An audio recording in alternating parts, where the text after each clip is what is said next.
I think what we have in Israel and in Palestine, and actually in that whole Middle Eastern region, is an element of tribalism. And I think that it's that tribalism that also keeps us in our own lanes, that gives us a binary look at things of where everyone is in their own tribe. And what we need to do is open up, be open to others, to their narrative. I mean, one of the things that my daughter actually said was that, Salim feels like this brutal guy. He's done some brutal things. We see Ibrahim Mahmoudi also, that's the father of the Palestinian boy Faisal, do something brutal. And so what we have are these two men who, even though one is Muslim and the other one is Jewish, they can be cruel. They can be brutal, even as they love. A kind of brutal love, a love that feels hard and cruel, so. Hey everyone, welcome back to Living the Next Chapter. I have a great author on the podcast. New book will be coming out in January, and we're recording this in November. This is so cool that we can do this.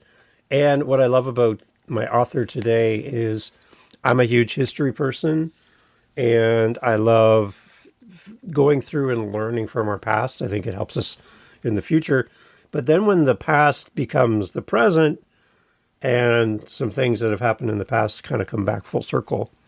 My author's book today, as we go through the conversation today, it's a topic that's can be quite intense. There's a lot of feelings around this topic, but I love how Zeeva's written a book that's really meant to help through a fictional story, but there's some great roots in what she's written that's going to help many, many people, I think. And I think it's a timely book, as we're going to hear more about in our conversation. But Zeeva, welcome to Living the Next Chapter. I'm so glad to have you here. Thank you so much, David. I'm thrilled to be here. I'm thrilled to talk about my book, and I'm thrilled that there are people who are listening. I love the smile on an author's face when we start talking about their book and their project. This is kind of like a birth, right? This is like something you're anticipating. There's a due date. We got something to look forward to. We're going to have balloons. There's going to be a celebration, right? Absolutely. Absolutely. First of all, it took me 10 years from start to finish, meaning from the time that I began the book to its publication, 10 years. So it's a 10-year gestation period. I know, a long time. I've lived with this book a very long time, and it's really interesting that the Anatomy of Exile is coming out now. I am considering all the politics and the feelings, as you said, the intense feelings, and the war that's going on in Gaza and also in Lebanon and in Israel. All of that, I think, makes the book very relevant, that even though it takes place between 1967, the Six-Day War in Israel, and 1973, the Yom Kippur War, that everything that was going on then is still going on now. So I feel constantly reliving history. Yeah. My father, many, many years ago, had the honor and privilege of going to Israel and walking the streets and doing the touristy type stuff, obviously, but he had time to do the non-touristy stuff. And that trip changed him as a Canadian, going there, not understanding history and all of that, but just the people and the beauty of that part of the world. It is very so beautiful. Rich in history and so rich in culture, and such a very tightly packed location as far as people, and people who have different beliefs and different histories all colliding in one location. It's pretty intense place to live. a very intense place. First of all, I don't think people realize that Israel is really a very, very diverse population. Right. There are 2 million Arabs that live in Israel. There are Christians that live in Israel, Druze that live in Israel, as well as a large Jewish population from the entire diasporic community around the world. There are Jews from what's interesting is that people think that most of Israel is populated by Ashkenazi Jews, meaning Eastern European or European Jews. And while there are many Ashkenazi Jews there, the majority are people from Arab lands and from North Africa. So Israel is an incredibly diverse community with different cultures all melting together. It's a really intense place. It's a very beautiful place, but it is very intense. There not only is the landscape dramatic, but so is the climate, the politics, the relationships between the different groups. Somehow or another, though, it has created a very innovative, creative, dynamic place. Yeah. For the authors that listen to this show, they come looking for inspiration from you as a fellow author. Some of the people listening to this today maybe have a couple words on a piece of paper. Zeeva, they just started today. They have no idea what's ahead for them. Think of it as a long distant running race. You're near the finish line, getting close to that last little part. But somebody's just tying up their shoes for the first time. They have no idea what's ahead for them as an author. What can you give us some encouraging, loving advice from someone closer to the finish line to someone just starting their journey as an author? What could you say to them? So I think the first thing, like I said, it took me 10 years to finish this novel. I think, first of all, persistence, the idea of needing the page every day, of trying not to censor yourself, but actually trusting that your instincts about the story are right. And I mean, I have to say, there were thousands of pages that I threw away, that I just, literally put into what I called my slag pile. And I kept it there just in case I wanted to go back and take something out. But so I feel like, don't throw anything away. Like everything that you write, you should keep it in a file. You never know when you are going to need it. I mean, there were so many times where I said, wait a second, I wrote a line that would be perfect here. And there I go, digging for that. But I think kind of trusting your instincts. I'm kind of a by the seat of your pants kind of writer. I don't plan out. I begin with a feeling and a mood. And I think the biggest thing that I struggled with in this novel, and probably in everything that I write, is the structure. Meaning that I have an idea about a character and I allow the character to speak through me, basically. But the structure of it is, how do I want to tell this story? I think is one of the most difficult things, and figuring that out. It was really late in my process, meaning I already had like 1 or 2 or maybe even 3 drafts of the novel already done when I wrote the first chapter. So, because I realized the story needs to start much earlier. In the first draft of this novel, I began the story with this family in America. And then I began to tell their backstory and realized that was so intense that I needed to actually put that on the page. Instead of having it just as some sort of backstory, I needed to create a much more dynamic aspect to the beginning of all of this. And so I wrote the first chapter after I had written most of the book. I went back to the first chapter, rewrote that, and then, again, when I was completely done this time, I thought, well, this needs to be structured differently. And now the book, and this is, I was walking one day. That's another thing. Like I do a lot of, thinking while I'm walking. And I suddenly realized that the book should be in 4 separate sections. And that the first section is called abandoning, right? The abandonment. The second is exile. The third is dismantling. And the fourth is pilgrimage. So that suddenly I really saw the book and the lives of these characters in a very structured way, where I hadn't seen that before. I hadn't realized that it needed to be in those 4 sections. So I think that for me, anyway, my process is quite slow. I will write over and over and over again. I do a lot of editing as I'm writing. I envy the writers who can actually sit and write from the beginning and go all the way to the end without stopping. I am always stopping. I always go back to the beginning, right? I go back to the beginning and I begin layering things in. And for me, that idea of the layering of information is really important. The subtext is really important. I come from a theater background. I have a BFA in theater, right?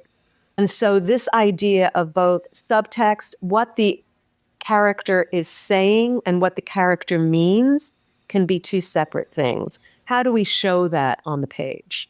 That could be a difficult thing to see, but that could be shown through behavior. For example, what is the character doing while they're speaking? Yeah. When you have dialogue or when you have prose, when you have any scene that you're creating, I think it's really important to make sure that you have a 360-degree vista, that you know what is happening, so that when the character might be having a heated conversation with their husband, right? My character, Tamar, is having a conversation with her husband, Salim.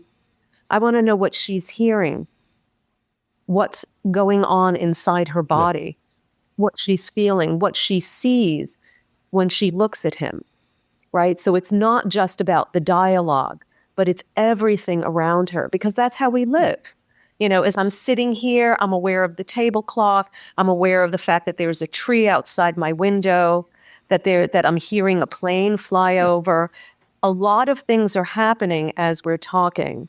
And so I think you want to be judicious about what you pick, because that's also really important, right?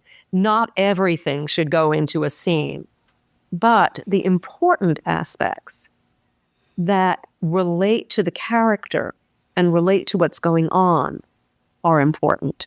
Okay. That seems to be something that happens to us in just everyday life. Like your mind is filtering what's important in the moment. What do we need to know and what do we not need to know? Do I need to know that my socks are on right now? Well, it's good to know. It's good to know that they're there, but my mind goes, that's not relevant information right now. So even though we can tell you your socks are on, Dave, we find that you don't need that information right now. So we're going to push that off to the side. What you do need to know is the fireplace beside you just kicked off and now it's really warm in here. So the temperature's high. So just keep that in mind. Like your mind's telling you these things, right? So as an author, you're kind of like the mind of the book, basically. You're giving us the information we need, right? Absolutely. And the other thing is, and this is something, again, that I remember from my acting classes, the idea of what happened in the past, right? So I remember one of my teachers saying, okay, you're on your way to the theater, but you've just had a fight with your sister. How does that color the ride to the theater, right? And so for the characters, when you're creating a character, you want to think about what's happened in the past to this character. And if you're thinking about a marriage, and this book is very much about a marriage, right? And a family. When you're thinking about a marriage, what small betrayals have occurred between them? How does that come into the conversation in the scene that you're writing right now? Right? And so you're holding all of that information. And not only that, but you're also thinking about, okay, this is what's happened in this marriage in the past, but what's happened to each of these characters in the past? What are they each bringing to the table from their childhood, from the way their parents brought them up, from what happened to their parents, right? How does what happened to their parents color what's happened to them, to the main characters, right? And so a good idea, and this is something that I do try to do after I've written, I don't know, at least 10 or 15 pages, I will then go back and think, okay, now that I've laid some of this character on the table, right, on the page, I now want to know who they are, like really know who they are. And so I'll do a character study, right? Even of the minor characters. I need to know what their history is. And so how old are they? Who was the first love of their life? When were they first kissed? You know, things that might be important to this. How did they feel about meeting this specific person in their life? What happened that day? You know, there's a scene, there's a flashback to the moment that Tamar meets her husband, Salim. She's volunteering on a kibbutz. She's 16 years old, and he suddenly walks off a bus. And she thinks to herself, she had never thought that someone stepping down from a bus would change her entire life, right? So, you know, all of this comes into play in their marriage 15 years later, 14 years later. I love listening to how an author builds the world around their characters, because we as readers reading, we don't really understand all of the work behind the scenes. We get the result when we get to feel like we're part of the story, because you're placing us there, right? So we have the sound of the bus. We have the dusty in the background as the bus pulls up. All that kind of is an image for us as we're reading, but it really falls on the author to even create that world to begin with. So I love that. Well, we create an entire scaffold, right? There's the scaffold, and then you begin, or a skeleton, and you begin putting the flesh on. And how do you do that? Like, that flesh comes down. I mean, it really comes down to the line, right? The way a line is, the way something is described. I also think, so Stanislavski was this famous theater person back in Russia, right? And he created the Stanislavski method, which then became like the method here in the U.S., right? It was brought over by Lee Strasberg. And the whole idea is that you have this sense memory. Well, I feel that writing is exactly that. It is a sensory experience. You are dealing with all the senses. What do things smell like, taste like? What did they feel like? All of that. What can you see? And then I think the author brings their own sensibility to all of this, right? It's the way we view the world that that might color the way the characters view the world, right? And I hope that as writers that we grow in understanding. Like, I really feel that the reason that we write something, and most especially this book for me, to try to understand what's happening in Israel, what's happening in Palestine, why are we where we are today? Those are all questions that I had. And I wasn't going to, I didn't want a political book. I don't think this is a political book. A political book. I wanted it to be a human story. And there are 3 love stories here. 2 between Israeli Jews and Palestinian Muslims. And 1 between an Ashkenazi Jew and a Mizrahi Jew, or an Arab Jew. And the bulk of the story is about the Mizrahi and the Ashkenazi Jew, right? This marriage. how do you deal with a marriage that houses two cultures, Right. two very diverse cultures? What happens between people when that happens? Yeah. Right? When they come together. And even though you think, well, they're both Jewish, so what? Right? Yeah. Completely different cultures. One is from the Arab world, right, and one is from the Western world, right? And so their ideologies are different. The way they approach their religion is different. The way they approach politics is different. The way they approach marriage, the relationship between men and women, relationships with their children, all of that, right? They're both bringing their cultures into that situation. With the launch of the book coming up in January, if you had known the temperature of the planet politically and what's going on right now in that part of the world 10 years ago, knowing your book would be launching now, would you still have written this book? You know, my knee-jerk reaction was Okay. No, I would not have touched it. But I was actually editing this book around October 7th, the final edits, October 7th, 2023. And I literally could not look at the book because the book is about coexistence. It is about love. It is about tolerance. It's about people coming together. And it is definitely a book about what I hope people come away with is the need for peace, right? That we have to acknowledge that each of us, each side needs to acknowledge the pain that they've caused to the other. Yeah. That without that acknowledgement, we can't move forward. So if you had asked me last year, and this is how I felt, oh my God, I wish I had never written this book. And that was my gut reaction. I was so crushed and horrified by what happened on October 7th. I thought no one would want to read this book. And then I sat with it. I sat with it for about a month. And I realized that this was exactly the book that we needed now. That this is it.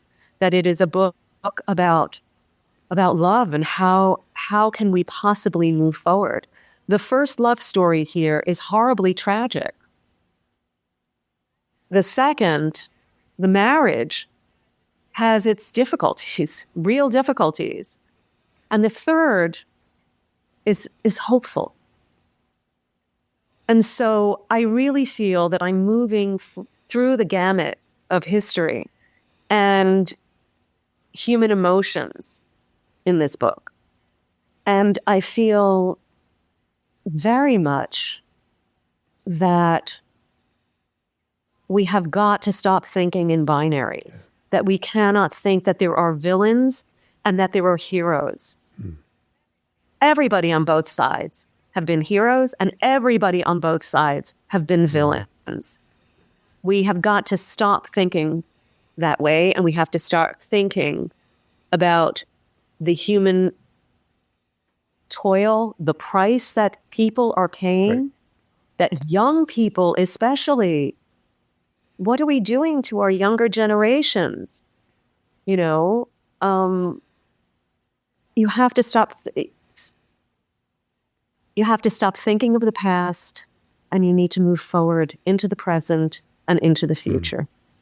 And you have to think differently about it. There's a wonderful essay by Samer Sinajawali. I think that's how you say his name, in The Atlantic. And it's titled My Hope for Palestine. It is a gorgeous essay about reconciliation, about coming together. It is the first thing that's given me real hope, because it's not just about the Israeli side that needs to say, okay, we want peace. It is about the Palestinian side saying it. It is about, and there are plenty of Israelis who are saying, no, they don't ever want a Palestinian state next to them. And Palestinians who are saying that Israel needs to be wiped off the map. How do we move forward with that? Yeah. you know? So do I think that the book shouldn't have been written? If I were starting it today, I probably wouldn't write it. I probably wouldn't write it today. I would feel that there's too much animosity, that how could I write a book like this after, you know, people have been slaughtered. So I'm really happy I started it when I did, and that it's coming out now, and that I'm hoping that it, you know, like, my greatest desire is that it would move the dial a little bit, that people on both sides of the aisle read the book. You know, it's been a really, really hard time, I think, for everybody. Hard seeing the protests on college campuses. It's hard seeing what's going on in Gaza. The fact that Hezbollah shot 90 rockets into northern Tel Aviv yesterday. I mean, every day it is a storm of horror and terror. And it has to stop. And see, this is why I love doing a podcast, because as a reader, I get to hear the heart of the author and the intent behind the book and why the book exists, and the fact that you may have not written this book had you known, but something's happened since then. You know, the book's not even out as the time of recording yet, but you've already got this review. But there's something about the review that for me is like a seal of approval that you are on the right path with this book and your intent behind the book. Can you talk about the recent review you got and what that means to you? So I got a Kirkus review, which I didn't expect. I mean, I had hoped that the trade publications would look at this book. There's a lot going on in the literary world with regard to Jewish and Israeli writers. I was born in Israel. My family was from Israel. I have a ton of family in Israel. One side, actually, most of them came from Damascus, Syria, as does one of my main characters here, which is Salim. He is the Mizrahi/Arab Jew in this book, the husband of Tamar. And it's basically her story, but he's such a, huge presence in, on every page, basically. And everything she does is for him. She completely adores him, loves him. And like Salim, my family came from Damascus, from the Jewish quarter in Damascus. I have an uncle who lost an eye in 1949 during a synagogue bombing in Damascus. So there's a lot of my history that is woven through the novel. It is not autobiographical by any means. It's completely fiction. But there are these points that are there. Going back to the Kirkus review, which is what you asked about, I'm thrilled because, first of all, they said that it was a timely debut. And they said that I have shied away from villains and heroes, and that I've created something where I've created sympathy for the main characters in this novel, the Palestinians and the Israelis, who have been kind of locked into tribalism, economics, the social fabric, cruel government, policies, and that somehow I have managed to create sympathy for them. Somehow I have managed to make sure that they're all human and that I haven't created villains and heroes. And at the end, they said, this is a book to read now. Wow. So that was a bit of a garbled mouthful. Yeah. Should we go back? No. We should go back. No, I like that you've unpacked it for us, which is where I want to go next. Okay. That you, again, going back to what we talked about earlier, that you felt that you put the book away for a period of time with everything going on, going like, am I on the right Absolutely. path here? And then to have a review like that come for you, like that's like a full circle moment, I think, for you as an author. Absolutely. It's thrilling. First of all, the fact that they read Yeah. it in the right way. I mean, you never know how a reader is going to read something, right? I had somebody else who I had asked to review the book, and this person felt that they couldn't review it. They had to decline because they did not agree with how I wrote the book. So there was a review that I didn't get because they were, upset by what I had written. And I can understand that. I can definitely see how people can be upset by what I've written, that all of us on both sides have a very distinct narrative. And that's part of the problem, is that we're in these binary lanes, right? Everybody's in their own lane. They're muzzled, actually, no, not muzzled. What they are, they've got blinkers on, right? And they're just looking straight ahead. When what we need is to be able to step into the shoes of the other and think, what does this feel like? Yeah. And that was the exercise for me in this book. What does this Palestinian mother feel like? How is it different from what I, as a mother, feel like towards my children? It's actually not that much different, by the way, right? We love our children. We want them to be healthy. We want them to grow strong. We want them to be with people who love them and who take good care of them, right? Who cherish them. And we cherish them. So I think this exercise of I think that's what's so wonderful about fiction writing, is that it allows you to step into the lives, into the skin and body of someone else. And that could be someone who is completely different from you. Where are the points of humanity? Where are the points where we can relate to them, right? Those points of relationship. You did something interesting in the writing process as well, I think, that authors could learn from, especially when you're writing about a topic that has so much going on in behind. Lots of opinions, lots of things happening in the world.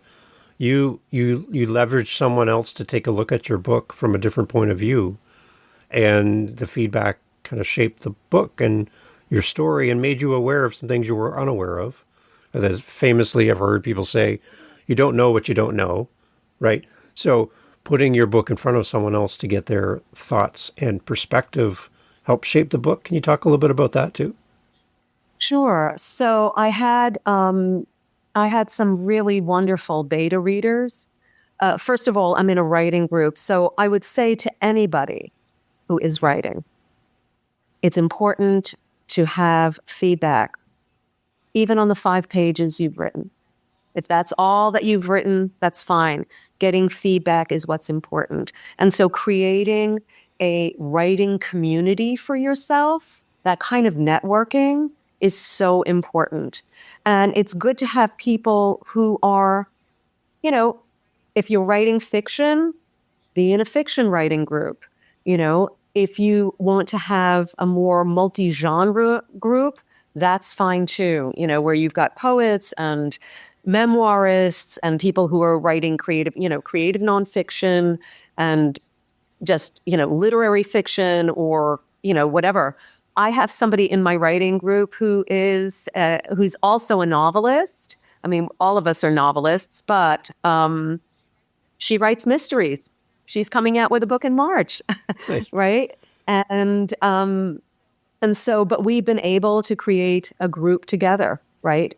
And so I had my beta readers were definitely people in my group, but I also had other writers read my people who were not in my writing group. In your writing group, you wind up getting very invested in each other's work. And so I really felt I wanted people who didn't know anything about me as a writer or have read my work.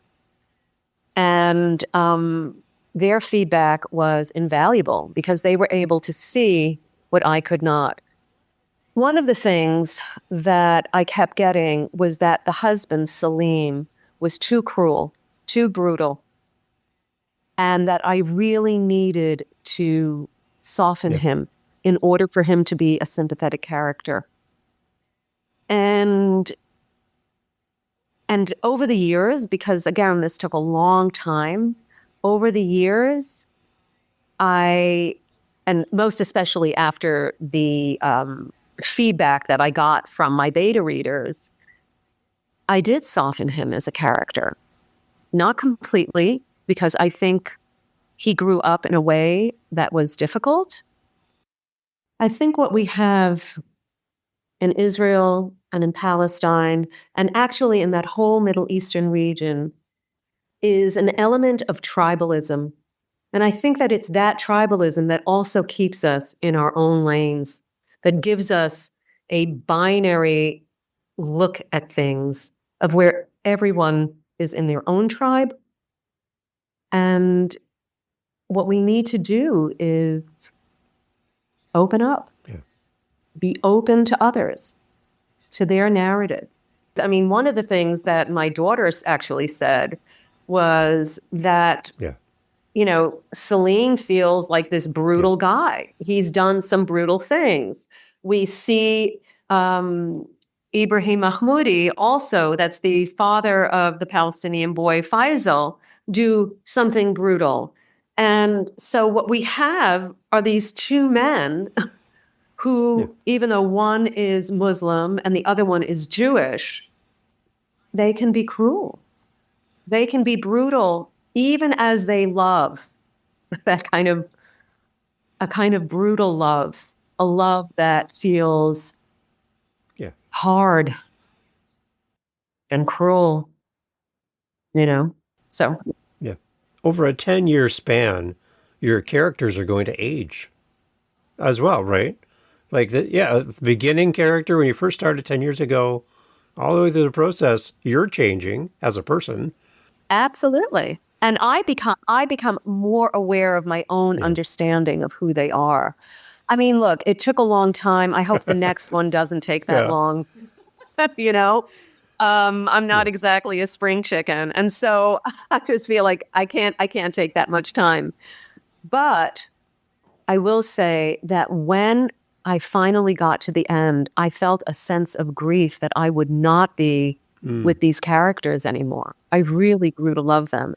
And that's another thing. I think that what I learned through the process was really coming to each of these characters, no matter how brutal they were, no matter how hard they were, how cruel they could be, I came to love each and every one of them. And that's a mirror for all of us, right? We can all be sweethearts and we can all be nasty. Like, that's who we are. That's our human condition, right? Yeah. Absolutely. We carry all of those things inside of us. And it's what makes us human. It's how we rise above it, I think, that helps us grow. I remember speaking to a therapist once, somebody that I know, who said that if someone wants to go into therapy, they need to make sure that they want to grow. That's the first thing you have to have is this desire to grow beyond what it is that you're experiencing now, to grow into the person that you imagine you can be. Right. So, well, as the book is coming out in January, I know you're going to be on other shows and doing other things to promote the book and get the word out there. For the listener, the reader, they get the copy of your book, they get Anatomy of Exile, they're holding it for the first time, they haven't even opened it yet, just arrived at their house. They're going to sit down today, they got a cup of tea, and they got a nice quiet spot, they're going to start reading today. What's your message to them? What's your love letter to the reader before they open this book for the first time? It's just you and them. And you're like, if I could have 5 minutes, just to give you some thoughts about this book and the adventure that you're going to go on as a reader. What is your intent? What is your hope for this reader? I hope the reader keeps an open heart and an open mind. That's really what I hope. And that that it isn't just Jewish readers who read this, that it's going to be everybody who reads this. Because I think the message of tolerance and love is something, most especially in this climate after the election and everything else, right? That for me, this is really a message of tolerance, that I want people to come away feeling like they understand a little bit about what it would be to move forward. Because if Tamar can grow the way she does, then maybe we all could. As you were talking about your book, Zeeva, I imagine like a pavement, like a driveway or a sidewalk, and somehow a beautiful little plant will grow in the harshest conditions, and beauty will show up where it's not expected. And I'm kind of getting that picture from your book, that beauty is going to sprout through some of the harshest, toughest conditions, relationships, environment, politics, history. There's still a chance for beauty to kind of show up where you least expect it. Yeah. I mean, this is a book that takes place at the end of one war and ends at the end of another. So there is a lot of harshness in the novel.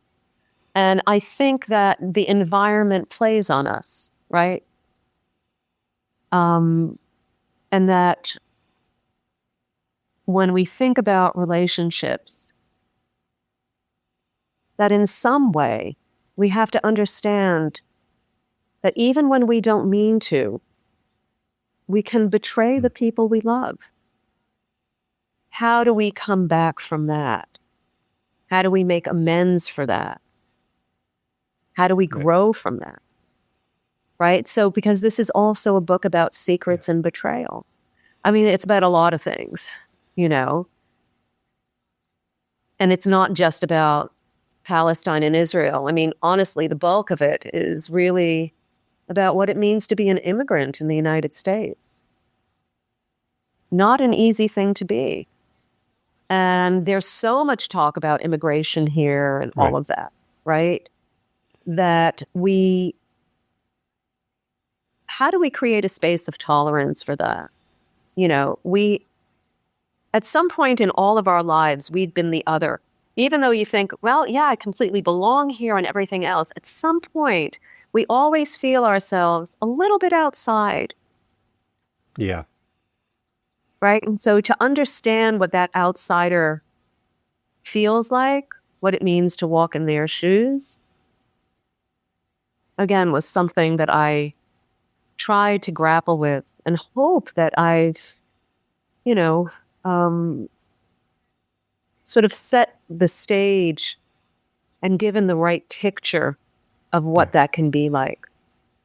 That sense of isolation, being outside of a social construct. Away from home, awkward. Yeah, I just exactly. picture every airport I've ever been in. Everybody's got everything they need or everything they own with them in a bag. They're awkwardly looking around because they don't know where to go. They don't know the language. They don't know the customs. They don't know where they are. They're away from their family, and they're trying to fit in at the same time. So if you're listening to this in an airport, just go look around where you're sitting right now, and everybody is totally displaced right now. They're either leaving or coming from somewhere. Right?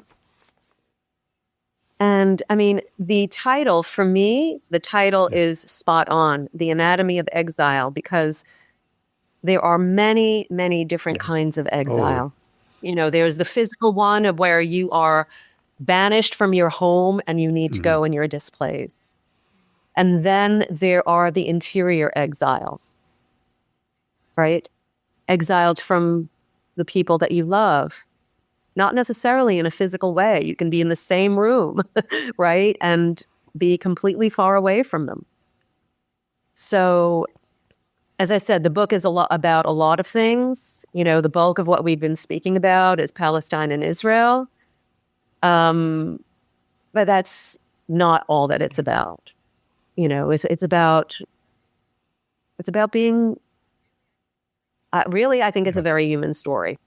I think that's what I would say to my reader, that this is a human story.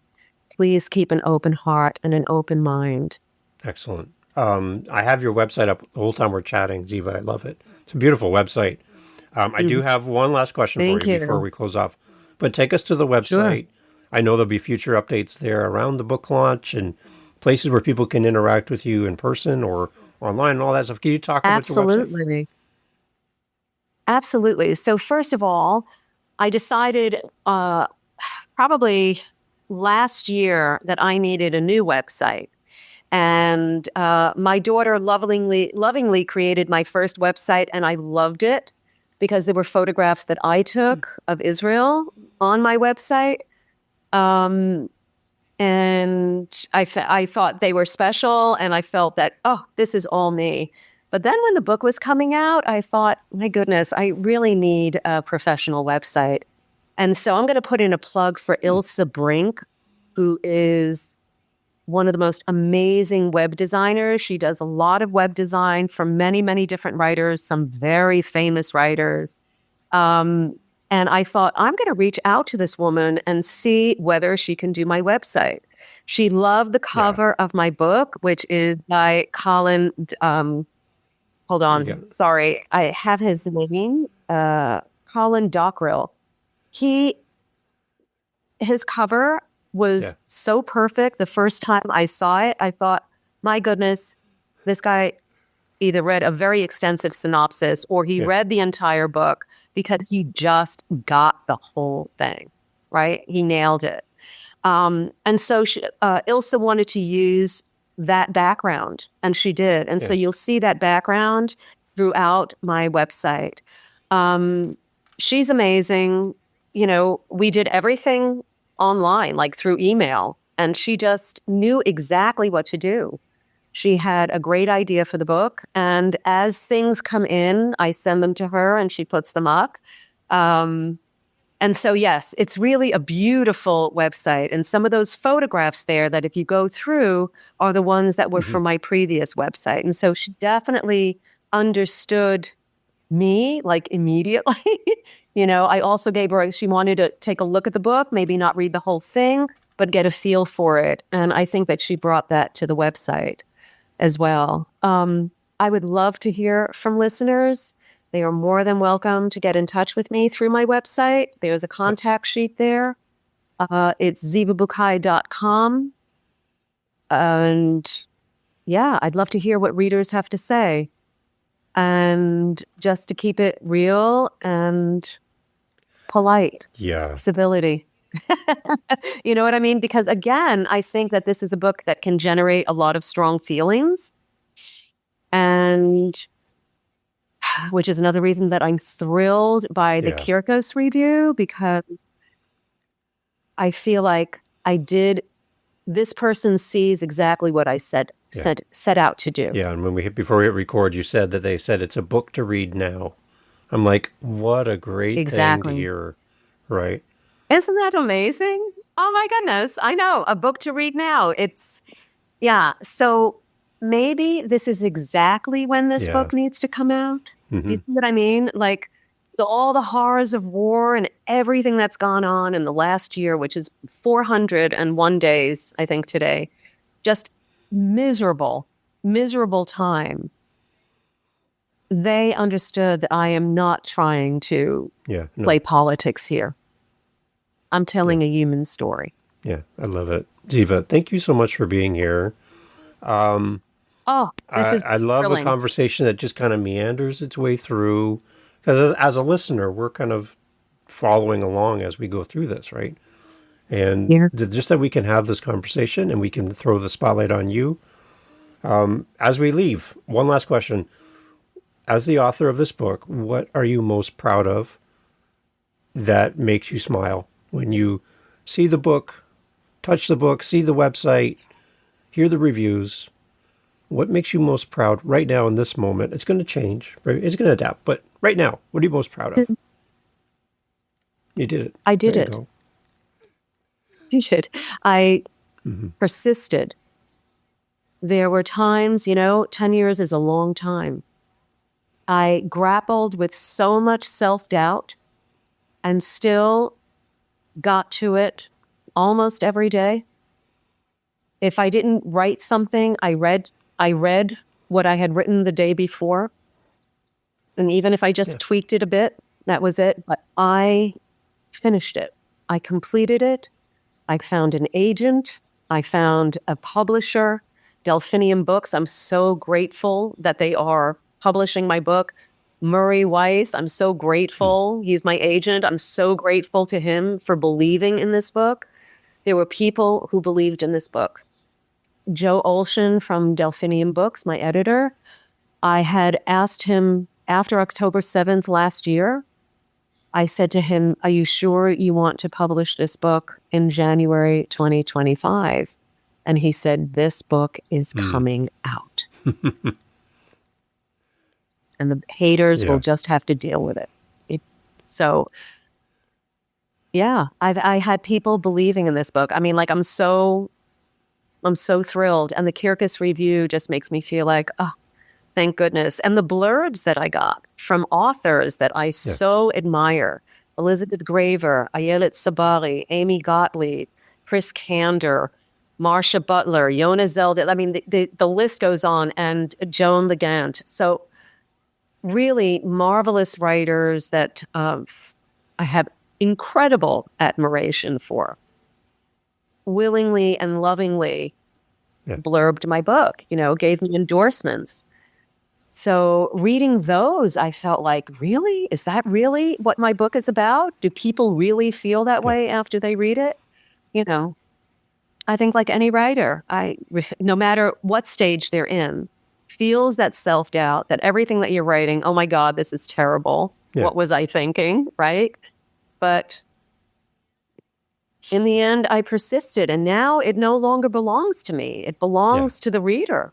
It belongs to the world. And so if people are going to hate it, they're going to hate it and give me 1-star reviews on Goodreads. I hope that doesn't happen. I hope that they take a moment to read the book, and see what's what. So, like I said, I mean, there are people that I think I'm going to make uncomfortable. But that's not the intent. No. Oh, God, no. Yeah. That is not the intent. My intent was not to make anybody feel uncomfortable. My intent was to explore what it means to be in separate cultures and come together. Because we all have to live together on this planet. And destroying one another is not going to move any of us forward. To everybody listening, this is a book to read now. So go get your pre-order, go add this to your cart, go to your bookstore and purchase, ask for this book. And then as well, don't just buy one copy, but buy several copies and give them away. Send them to somebody, right? That would be amazing. And my request to everybody is to leave a great review for this book and share why this book meant something to you as a reader so that other people will read your words. This is your chance as a reader to craft a great review to help Zeeva sell more of her books, to get it in front of more people. That's your responsibility as a reader, because I know the authors love to read these great reviews. And I know as a reader, I always look at the reviews. I want to get a sense, right? Me too. So that's our responsibility as readers to support our authors, right? And I try to leave even a short review. I love this book is enough to get it to move the dial on the book, right? So, but yes, that would be amazing if listeners could leave a review, could read the book, leave a review. That would be so wonderful. Ask your local bookstore to have it in their bookstore. But this has been so great. Thank you. Thank you to the listener. I so appreciate you taking a moment to listen to this podcast and learning about my book. Everyone, all the information on the website, everything, go there and make sure you follow along on Zeeva's journey as well. Everything's in the show notes to get you there quickly. Zeeva, thank you so much for being part of Living the Next Chapter. Oh, Thank you so much. Excellent. Thanks, Dave. Hey, thanks for listening to Living the Next Chapter. I'm glad you stayed all the way to the end. You're my new bestie. And the one thing I like to do with my besties is enjoy time together over a cup of coffee. Now, one thing missing in the equation is my coffee cup is empty. And what I would love if, after 390 plus episodes roughly, if you found any value in the podcast and you want to say, hey, Dave, do you need a refill of your coffee cup? I'm looking at it right now, and you know what? It's looking kind of sad. There's not much in the coffee cup. If you want to help support the podcast, I would love you forever as besties and celebrate coffee with you. You can celebrate and support the show at our website using our Buy Me a Coffee link. And all the money goes back into the podcast. And we also like to give it to other podcasters. So if you want to support the show, head over to livingthenextchapter.com and let's top it up. Thank you guys. Thanks for listening. Cheers.